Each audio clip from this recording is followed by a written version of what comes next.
There. Hello, we are Group 1, and we're going to be answering the question today of how Afghanistan was so easily taken by the Taliban. There's 4 of us here. My name is Harrison. I'm Dylan. I'm Thomas. I'm Paul. And we're going to get started. Oh, there we go. So to introduce this topic, we've covered 4 different components of it. And I'm going to be talking about the historical background of the Taliban, what they've done previously.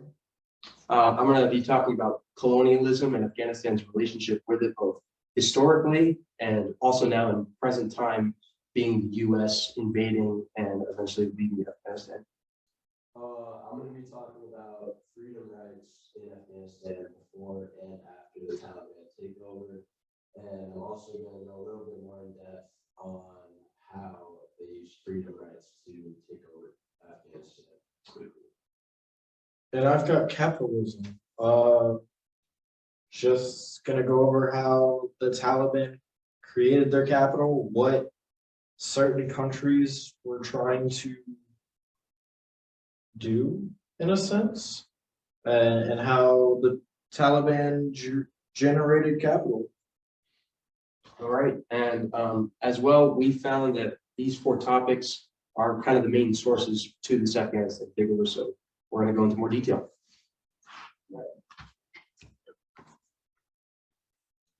Just one sec.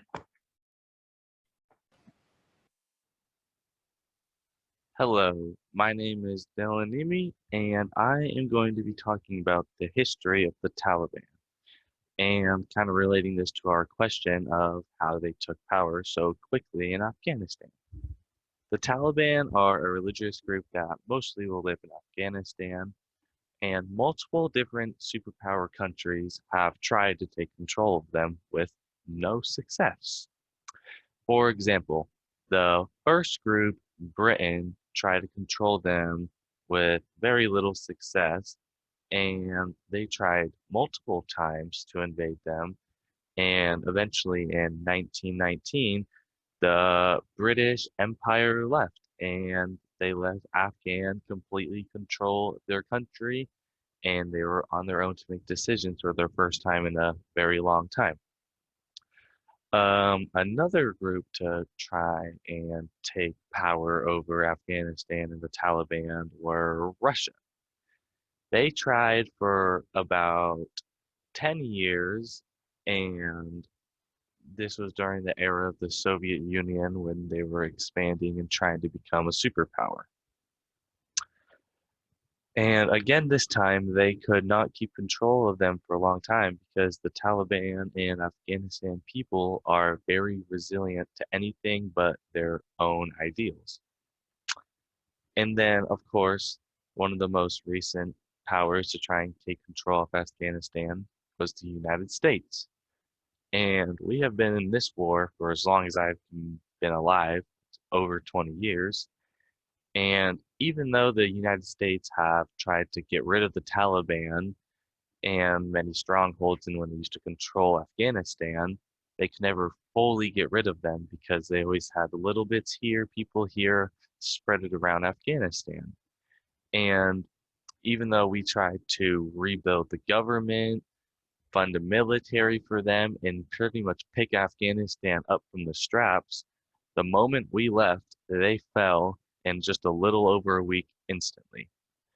And this is because they always have numbers everywhere. Like when we came into Afghanistan in the very beginning, we pretty swiftly took out Al-Qaeda, which was the main group that was controlling the Taliban, and took out Osama bin Laden. And this was a lot easier because a lot easier to go in, have a target, take him out, and then the group kind of crumbles. Unlike the Taliban, which is more like a religious group in a way, you'll always have some Taliban here, some Taliban there, which can flee to smaller areas out in the country, and you can never fully get rid of them. And they pretty much just stayed hidden and had their little warfare with the United States for 20 years And the US eventually just got up and were like, this isn't worth it anymore. We are not benefiting from this anymore. So they got up and left, and the Taliban, with all those numbers, swiftly took it back because the Afghanistan government was not sustainable enough to take control of it by themselves. And that is it.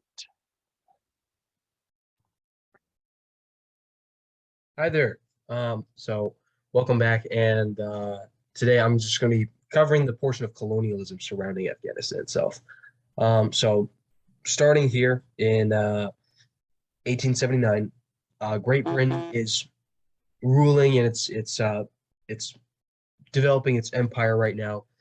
And with that, they've just colonized India, and are looking to expand their empire even more, which then led their glance to Afghanistan. So from there as well, for more context, Great Britain itself has had almost no problem conquering other countries. They, for the most part, have good tactics. It's been much smaller, like places itself or countries. And then also from there, they also have the best weaponry and the most modern technology. So they haven't had issues otherwise, which led them to be kind of overconfident and a little bit cocky when coming into Afghanistan. So with that, they go in and they actually send in their fresh Indian army. And they did that for a few reasons, one of them being that they figured their Indian army could actually handle the climate a bit better than like full-on British troops from Europe. So they send them in, and they go, and immediately they're beginning to have some issues, being control, which is a reoccurring pattern, which I'll touch back into in just a moment. Though with that, they're realizing, okay, we don't have an understanding of the terrain, and Afghanistan people actually do, and they have war tactics surrounding the terrain, which also can't beat us. Though from there, they were eventually able to conquer Afghanistan, or conquer more sheerly through their numbers. But following that, they still had issues with control. At one point, they dealt with a massive mutiny, which ended up in a complete slaughter of this British group in Afghanistan. So from there, they have their presence, and they're trying to do the best, do the exact same thing that they've done with India, which is to colonize, right? That's the process here. But with that, they're realizing, and that they're considering a few things. One of them being that there's a lot of political consequences for maintaining the presence here. It's very costly. And on top of that, too, it was breaking the spirits of their soldiers. So after some consideration, they ultimately decided, yeah, okay, it's not worth it to be here. And so they left, which then leads us to Russia. And I got this time wrong, my bad. It's not quite 100 years later. But with that, eventually, Afghanistan's been out of the picture for a while, but they catch the eye of Russia at this time. So from there, Russia comes in, they begin to establish a presence, they begin to implement their own systems, being communism, being sending in actual like Russian troops and creating Russian allies, and all this. So they go in and they establish their presence, but they too are starting to have an issue. What's the issue with? Control, general control over Afghanistan and its people. So eventually they do something which they hadn't done in decades, which is they go in and they send in the Red Army, which at that point was made up of 75,000 troops. So they go in, they're sending in infantry, they're sending in all these things to try and establish order within this country. From there, they cut off all forms of communication, and they then have their Afghan allies as well try and join them. They try and make it a Russian specific place. From there, though, that's when they start to run into issues. Even despite their presence there, they're still dealing with issues of control, right? At one point, one of the biggest examples was being these Afghanistan troops that they had were ordered to fire on a group of civilians, and they refused, and out broke this huge battle, and just tons and tons and tons of troops died. It was brutal. So once again, after things like that, Russia goes, and just like Great Britain before them, considers, okay, there's a lot of political consequences for us. It's very costly. What's it worth to be here? And so ultimately it took a lot longer, but they too did withdraw from Afghanistan. Then leading us to this pattern, right? This pattern of a country or a nation with a specific policy or idea going in and trying to establish order in the way that order exists where they're from, right? Um, the most modern example of this, or what we could call modern colonialism, is the United States going in and invading Afghanistan. And it's from there that we see this pattern once again reoccur. We see the same things repeat itself. As we see, okay, the United States try and implement democracy and capitalism, and implement their components of freedom, but there's still this issue of control. There's the Taliban in the background.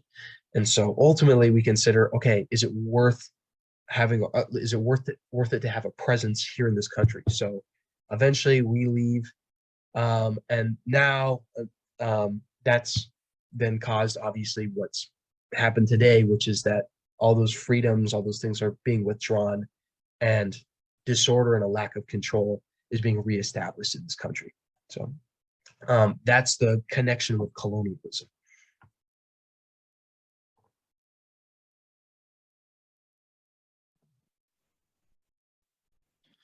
Okay, so the history between Afghanistan and freedom. Taliban and other Afghan terrorist groups weren't in political picture until about 30 years ago. In fact, pre 9/11, the freedom rights in Afghanistan were way different. Females got to attend school, women's employment was higher than average, construction for improved architecture started, hospitals opened, Medicare opened. This ultimately opening the door for more opportunity in Afghanistan. It's a way to build the economy other than selling opium. However, because they were still rebuilding and still super poor, terrorist groups knew that they could capitalize, because if countries who have such shaky governments, it's easier to move around, other than comparing to if they tried to start something in America. This made NATO, after 9/11, propose multiple bills that would help Afghanistan as a whole, including strengthening their framework so they could trade more. Shortly after 9/11, the United States created a bill with the Taliban, allowing them to have basing rights in Afghanistan. Ultimately, their goal was to push into Afghanistan and move or get all of the Al-Qaeda, kill all the Al-Qaeda members. But there wasn't a move to push into Pakistan to actually kill the whole Taliban off at the time. In fact, Bush wasn't worried about them at this time, because Al-Qaeda was their biggest threat. It was easier for them to destroy Al-Qaeda because they had just one leader, while the Taliban is a much bigger network of terrorist group. Pakistani government loved this move because about 5 years later, the Americans and the Bush administration found out that Pakistani government was supporting and aiding the Taliban this whole time, while the U.S. was in the Middle East. Because they've been aiding, this helped strengthen the Taliban and exploit Afghanistan's shaky government.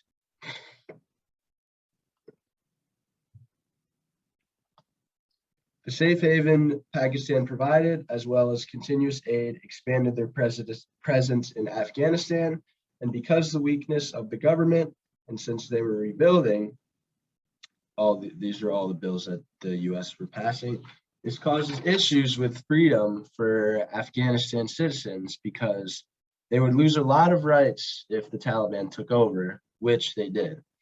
Women are now treated as inferiors. They're not allowed to work anywhere except home. They have to wear a burqa at all times. They're not even allowed to go to school anymore, or even go outside wearing bright colors. One more thing. Because Afghanistan has also been so poor for so long. Before all these bills were passed, the only aid they were really getting was from other countries, or they were being aided as a really high chunk of their income for their economy. They were in quite the loophole because once the allies of Afghanistan stopped aiding them as much, they went into a super decline, therefore not being able to be sufficient enough to create enough jobs for more people to make money, keeping the economy low. Yeah, quite the loophole. And because they've been corrupt for so long, it doesn't give citizens much wiggle room when it comes to freedom. Because they're poor, they don't have good access to food, water, electricity, and with the Taliban taking over and the US withdrawal, all the power is in the Taliban's hands, and even more freedom rights are being taken away. What's up, everybody? I'm Thomas, for those who don't know me. My topic on this was capitalism today. Sorry I look a little rough, I just woke up. But, other than that, I got capitalism, and how it's ran in Afghanistan in a way. Kind of where they get their money and what the Taliban has that affected Afghanistan's like capital and like economy. So not only has it been really hard for them like making money on their own because their economy is so broke, a lot of their capital is made from opium. And the Taliban pretty much sell that, and that's like their capital generated. The main thing that allowed the Taliban to take over as quickly as they did after the United States left was simply based on they could. The Afghan army was never good enough to hold the Taliban, and even with the US helps, like we went there, like you see it, like we went there from 1946 to 1979 to stop like the communists, like that's what Russia was trying to do. When Russia owned Afghanistan, that's what they were trying to do, and we were just like, wait, no, you can't do that. And then most recently, when the United States left, like we were helping the Afghan army in their capital and keeping everybody safe, and once we left, it tanked and the Taliban took over, and the Taliban was just like, our rule, new rules. So that's pretty much kind of how it all happened, kind of what the Taliban did to take it over so quickly, and how they're just gonna keep it until someone can tell them. But yeah. Okay, so now just to conclude, and also just to summarize this topic again, we're just going to be going back to that question of how the Taliban was able to so easily take over Afghanistan once again. And to conclude this, what we found through our research is that it's come down to these four things. It's the Taliban itself, it's Afghanistan's relationship with colonialism, it's freedom, and it's capitalism as well. So just to start off with the Taliban. In conclusion, I feel like the history of the Taliban is that they cannot be controlled because they always find a way to stay out there and have little groups here and there. For example, when the US came, they were very swift in taking out Al-Qaeda and taking out Osama bin Laden, but the Taliban, they could never fully take them out because they would always fled to a smaller place like Pakistan, and they waited for the right moment for Afghanistan to be weak and the US pulling their troops out to attack, and they took it very swiftly as they had no military to really stand up to. And the other part being also colonialism, once again, there's a pattern consistently, and also it's every 100 years as well. It's just kind of a crazy component of it, but it's the fact that historically Afghanistan just could never adapt to any kind of new colony or nation. We saw that with Great Britain as it came in with the Indian Army, and here's how it went. They took over, they were able to have control, try to implement their systems, but by the end of it, they figured, okay, this isn't worth it, both cost-wise and also politically. Russia comes in, they try and do the exact same thing, implementing communism, trying to develop relationships. But then when it comes down to actually controlling it, it's not worth it yet. So they leave as well. And now this pattern reoccurs once again, United States coming in, trying to implement capitalism, trying to develop democracy in the country, but ultimately it's not sustainable to be there. So that reoccurring pattern also ties into how the Taliban is able to so quickly take over. In conclusion to freedom rights, we saw that Afghanistan had little to no rights after the Taliban takeover because they had a weak economy, really shaky government, and the materials were scarce. Examples are, like I said earlier, women were treated horribly. They couldn't wear certain clothes. They couldn't leave their houses. They always had to wear a burqa. And in contrast to American rights, American freedom rights, it's insane how poorly they're treated over there. Another example is Jewish people during the Holocaust. Once they got taken into concentration camps, they were rarely fed. If they were, it was not enough food. Germany they had a super weak economy because they were paying back other countries from damages that happened during World War One. So they couldn't aid for any Jewish freedom rights.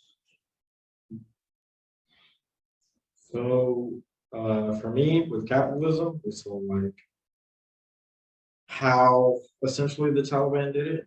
Other boys tipped on that as well. So they just waited and then they just fought against whoever was trying to share their ideas and ideology with the Afghan army. And it makes that hard because you're fighting one country while trying to help that same country.